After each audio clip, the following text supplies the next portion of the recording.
There's an interesting question actually about how kids could improve their morale during lockdown. I mean, they must be going through. They can't always articulate their feelings and thoughts. So, do you have any? Yeah, I think it's really important at the moment just to sort of keep asking the kids, have they got any questions, and because they might be worried about stuff and they can't articulate it. So kind of encouraging them to sort of share, what questions have you got, what feelings are you having at the moment. It's a good time to get them into some habits of sharing and asking and seeking support and just getting used to tuning into what's going on. And we can say to them, look, we'd all like to have answers, and we're going to sort of keep everyone safe and happy, but let's keep talking about how we're feeling, how we're thinking. Let's use that as much as possible. And I've got a 6-year-old and a 16-year-old, and they're in very different places in terms of how this has affected them. The 6-year-old kind of, is missing friends at school a little bit, but he's quite enjoying the consistency and continuity of home life. The 16-year-old has just missed out on her GCSEs at a period that she was kind of going to be, built up to all of that. And now her and her peer group are going to be the generation that didn't, finish their exams, and they've lost the opportunity to have a really important bonding experience that is going to set them up in their life as well. So again, I think it's about being compassionate, understanding, talking to them, and being ready to support where we can. The 6-year-old is a lot easier to support than the 16-year-old in my current experience. But I've got a 6-year-old, and I'll beg to differ on that one. But we're completely. These are supposed to be 90 minutes long, and we've run completely over. That's entirely my fault. So apologies. It's just a fascinating topic, actually. But the last question is for say athletes with chronic diseases or Paralympic athletes, what advice and tips do you give them to stay motivated and to remain healthy? I think if from the athlete's point of view, if they're at that level, quite often their sport has been a really good opportunity for them to engage with fulfilling their potential, challenging themselves, pushing themselves, using the support around them, and definitely. That's the big one for me in terms of the most successful athletes I've seen across all the disciplines. It's the people who are willing to kind of go, right, who's my support team? Because I am going to be giving you a really hard time making sure that your expertise is supporting me as much as possible. So they're not waiting for stuff to get worse. They kind of go, right, what can you tell me? What difference can you make? What have you just learned that is going to make a difference to me? They're really good at having that self-focus, that desire to sort of think about, right, okay, it's important for me that I'm doing something that makes me feel good. I'm going to really challenge people to make a difference to me. And I think all of us at the moment, there's the classic thing that people talk about, when you're on an aeroplane, the instruction is put your own oxygen mask on first before helping other people.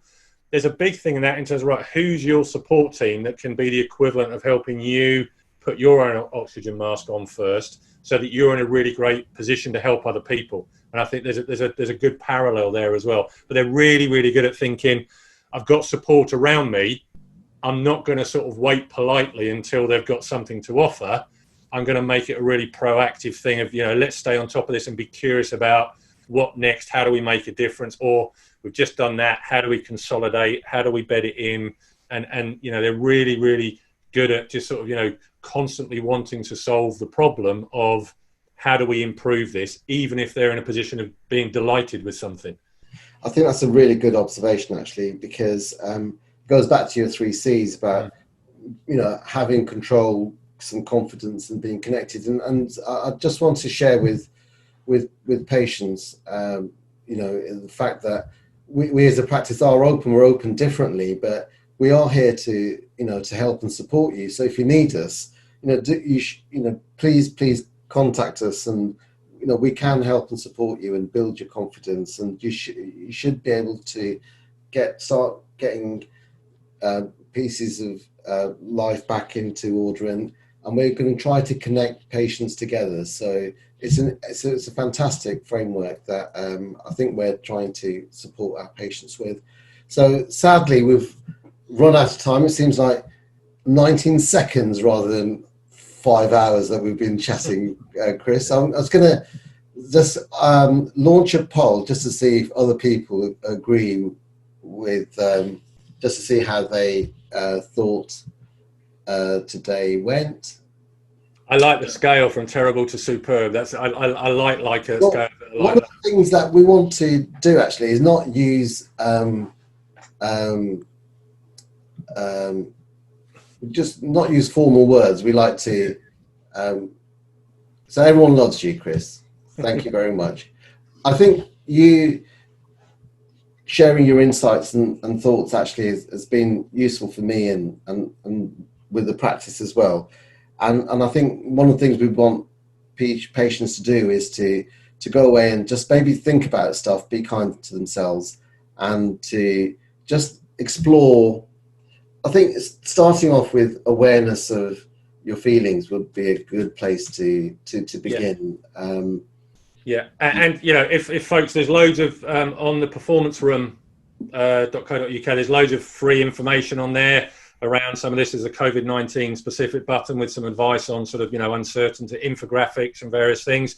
And Believe Perform got loads of sort of mental health resource on there as well, all sorts of great advice as well. So if you follow Believe Perform on Instagram or on Twitter, there's regularly lots of infographics shared on there as well, that you know, you can tune into. Looking back through their timelines, there'll be all sorts of useful ones, particularly as it's Mental Health Awareness Week this week as well. So there's you know, lots of stuff being given away. So do take advantage of those. There's loads of stuff in front of the paywall for you. And we will share those links. We'll put this video on YouTube, and we'll share those links. And also, Chris has a document that he's happy for us to share as well. So there's lots of resources and tips available. I think this is a great place to start, and please feel free to join us in other webinars. Thank you so much for your time, Chris, and thank you guys for attending. Thank you very much. Thank you very much. Bye.